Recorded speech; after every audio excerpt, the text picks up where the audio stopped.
Salut chers auditeurs, salut chères auditrices, bienvenue dans Sans Algo, le podcast qui donne envie d'en découvrir d'autres. Vous écoutez la version longue avec de la reco et de l'actu. Ici Mathilde Mélin, journaliste pour Slate.fr et auditrice professionnelle de podcast, si je puis dire. Comme vous le savez peut-être, mon job, c'est de farfouiller dans la jungle des podcasts pour trouver les meilleurs et vous les recommander.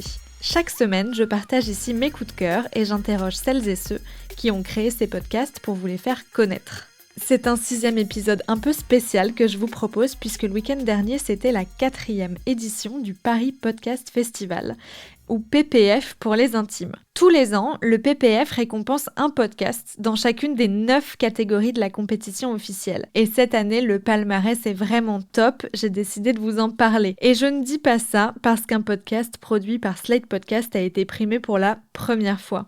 Il s'agit de l'épisode de première et dernière fois de Lucille Bélan qui donne la parole à Vanessa, femme trans à la vie amoureuse épanouie. Dans cet entretien, qui a reçu le prix de la meilleure conversation, Vanessa parle sans tabou de sa vie sexuelle, c'est un peu le thème du podcast, mais aussi de la façon dont elle a conçu sa petite fille par GPA au Canada et de son allaitement. C'est une interview émouvante qui brise pas mal de clichés autour de la transidentité et de la sexualité des femmes trans. J'avoue que j'ai été surprise. Je pensais pas forcément tomber sur un mec comme ça, et voilà. Mais quasiment dès le 2e ou 3e message qu'on s'envoyait, je lui ai bien rappelé. Je lui ai dit, écoute, tu as bien lu mon profil, tu sais bien qui je suis, pour pas qu'il y ait tromperie sur la marchandise. Il m'a dit que ça suscitait sa curiosité. Je sais pas le terme exact qu'il avait employé, mais c'était un petit peu de cet ordre-là. Et du coup, mais voilà, j'avais pas non plus l'impression d'être juste un fantasme à ses yeux. Voilà. On parlait pas, les premiers échanges, on parlait pas forcément que de cul. On parlait de choses, de nos centres d'intérêt en commun. Autre podcast qui déjoue les clichés, Carnet de correspondante de Marine Vlahovic pour Arte Radio. Ce podcast-là, il a gagné le prix du meilleur documentaire et je suis pas du tout étonnée. Dans cette série hyper riche, Marine Vlahovic raconte son quotidien de journaliste pigiste, correspondante à Ramallah, en territoire palestinien. Qu'on soit d'accord ou pas avec elle sur le conflit israélo-palestinien, ce que Marine Vlahovic apporte au débat avec cette série documentaire, c'est surtout une vision de l'intérieur du métier de correspondant, du journalisme et du traitement de l'actualité. Le temps, c'est de l'info. Avant l'élection de Donald Trump, les États-Unis étaient l'un des plus Si je me plante autant, c'est que je travaille souvent tard le soir ou au cœur de la nuit, pour livrer des sujets tout frais que vous entendez dans les matinales. Excellent réveil à tous. À 7h passées de 7 minutes. Cette annonce controversée reflète pourtant une réalité, vous le comprendrez grâce à notre correspondante. Et nous irons ensuite en Afrique. Pour enregistrer, je n'ai pas de studio professionnel à disposition, avec de la moquette sur les murs, comme ceux que vous pouvez voir dans les vidéos de la radio filmée. Dans ma maison frigo de Ramallah, une chambre mal isolée fait office de cabine de prise de voix. 5, pourquoi tu baisses ? Et pour tout équipement, j'ai du matériel hors d'âge que j'ai payé de ma poche. Ce podcast-là, il a gagné le prix du meilleur documentaire et je ne suis pas du tout étonnée. Autre gagnante au PPF, Sarah Trey Stéphanie, du podcast de fiction Frouch. Frouch, c'est un peu compliqué à décrire. C'est une sorte d'histoire en micro caché où l'auditeur suit les aventures d'une jeune comédienne hypersensible et maladroite avec l'impression d'être cachée comme une petite souris dans son sac. Personnellement, c'est l'une de mes fictions préférées, mais ça ne plaît pas à tout le monde parce que c'est un humour globalement basé sur le malaise. Et quand je dis malaise, je pèse mes mots. Voilà. Et toi alors, comment ça va Moi ça va. Bah tu sais, je te dis, j'écris mon spectacle en ce moment. T'écris un spectacle tu sais, je te l'ai dit, sur ma vie, mon œuvre, tout ça. C'est à viser plutôt quoi, poétique, humoristique Humoristique, on est sur de l'humour.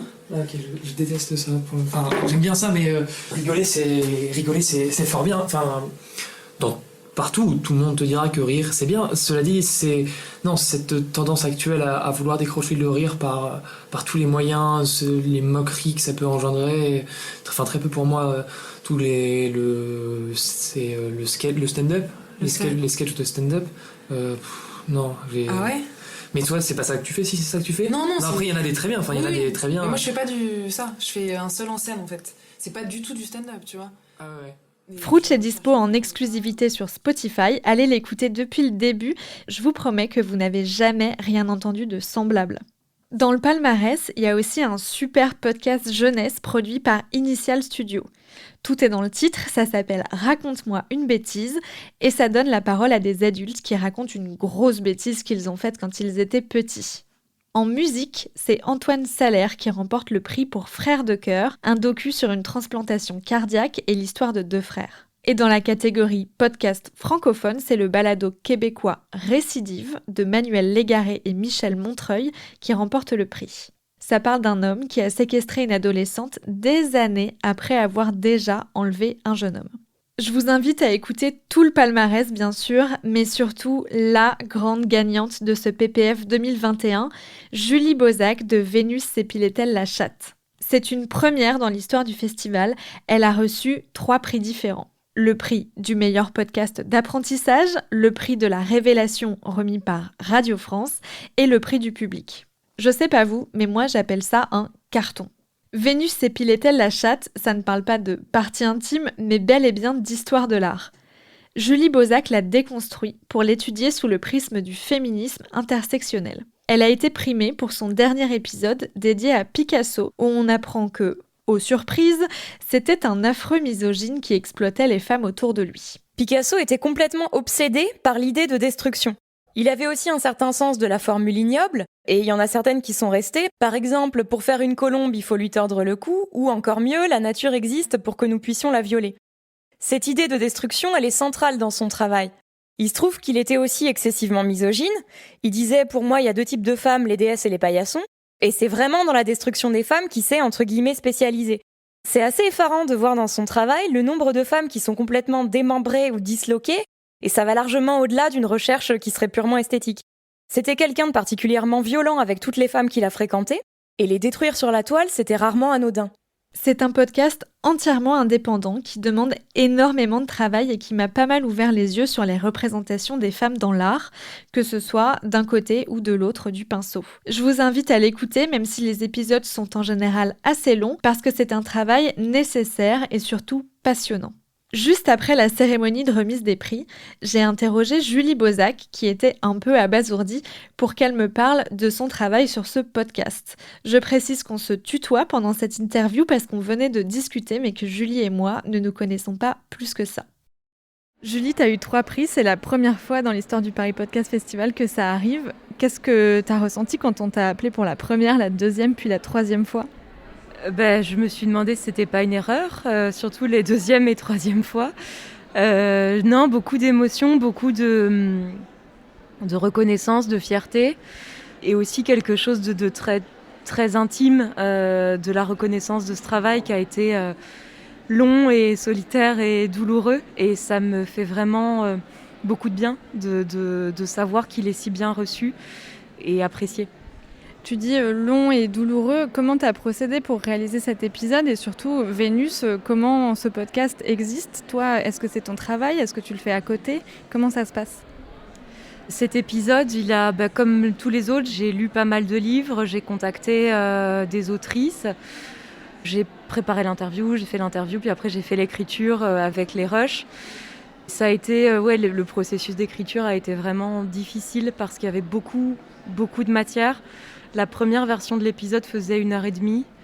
Il fallait aussi que ça soit digeste, donc c'était vraiment un gros enjeu d'arriver à donner pas mal d'informations sans prétendre à être exhaustif parce que l'idée c'est pas de saturer les gens d'infos, mais de créer un tout qui soit cohérent, qui soit fluide et qui soit agréable à écouter tout en étant construit. Ça a été très difficile. Ça, c'est le processus le standard, entre guillemets, pour la façon dont je crée les épisodes.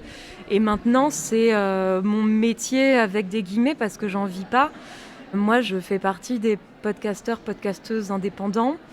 Ce travail, il existe uniquement parce que je vis en Allemagne, dans un pays où le chômage existe et que je touche du chômage. Mais je suis très peu rémunérée pour le podcast. C'est vrai que c'est des réalités dont on parle assez peu parce que c'est pas chic de parler d'argent. Mais en fait, simplement, si j'avais pas de chômage, je pense pas que ce podcast existerait, ouais. Donc là, tu as gagné des sous avec ces 3 prix, ça va te permettre de souffler un peu. Est-ce que tu as envie de te consacrer à ce podcast aussi professionnellement? Pourquoi pas payer des collaborateurs? Est-ce que tu veux rester sur la forme actuelle? Quel avenir t'imagines pour Vénus? Alors je paye déjà des collaborateurs, je me paye pas moi, mais depuis des collaboratrices d'ailleurs. Depuis le début, je paye la personne qui fait le mixage, les personnes qui font les lectures, les doublages, la personne qui fait la prise de son, parce que les comédiennes qui font les lectures et les doublages sont à Paris, moi je suis à Berlin, donc c'est Fanny Cohen-Moreau à Paris qui fait la prise de son. Toutes ces personnes sont payées, parce que je ne vais pas leur demander de travailler gratuitement pour la beauté de l'art. Ce que j'imagine pour le futur, c'est du coup de continuer pareil. Moi, je pense aussi que mon podcast, il existe sous cette forme parce que justement, je suis indépendante. C'est très compliqué, je pense, de produire du contenu sur le temps long lorsqu'on est affilié à des studios de production parce qu'il y a une exigence en fait de cadence, de rythme de publication, il y a des exigences d'audience aussi, j'imagine. Moi, je suis quand même assez contente d'être détachée de toutes ces contraintes-là, qui sont des contraintes et qui... L'épisode sur Picasso, je pense qu'il aurait été impossible à produire au sein d'un studio de podcast. Il aurait coûté... je sais pas, t'as une personne quasi à temps plein sur 6 mois, une ingé son pour le mixage, une prise de son, les lectures... je sais pas combien il aurait coûté, je suis incapable de faire le calcul, mais aucun studio de podcast ne dépense... ces fourchettes-là de budget pour un seul épisode. Un seul, c'est même pas une série. Donc non, moi, ça me va très bien aussi de garder une liberté de ton qui est la mienne, de dire exactement ce que je veux. Ça, je trouve ça quand même assez précieux.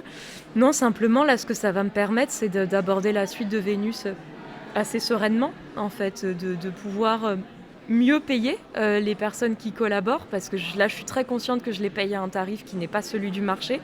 Je vais pouvoir les payer à un prix plus juste.